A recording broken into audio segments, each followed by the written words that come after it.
We created the Data Center in 1997 to democratize data. And after the storm, the whole world wanted to see New Orleans data. And so we helped identify what were the most pressing questions people had so that we could make that data widely available. The use of data has completely infused decision-making in civil society since Katrina here in New Orleans, and that's a total change from before the storm. There was so much chaos, it was impossible to know who to believe, but we really had credibility not only at the grassroots, but even at the academic level because our standards were so rigorous.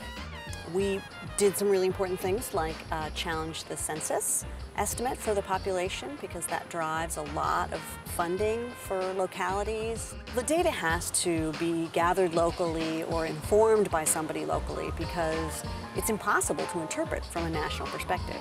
Before the storm, everyone in New Orleans thought they knew what our problems were, where they were, how big they were, and what needed to be done about it. And the storm really threw everything into chaos. And so suddenly, people with power and money and didn't assume they knew. You know, they wanted data. They wanted to know, well, is the city repopulating? Which neighborhoods are repopulating?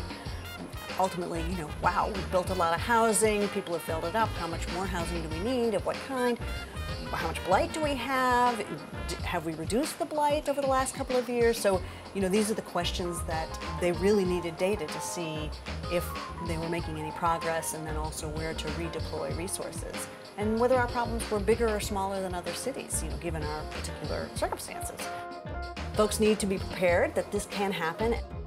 Everyone should assume that if they've been told that their region is earthquake prone or vulnerable because of climate change or sea level rise or anything, that it's true and that they will have a disaster. And we were told these things and none of us believed it.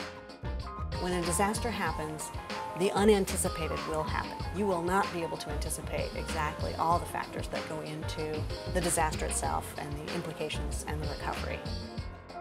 Cities and metropolitan areas need a diverse economy, an educated workforce, wealth that they can deploy when a shock happens. They need community problem-solving ability and social cohesion.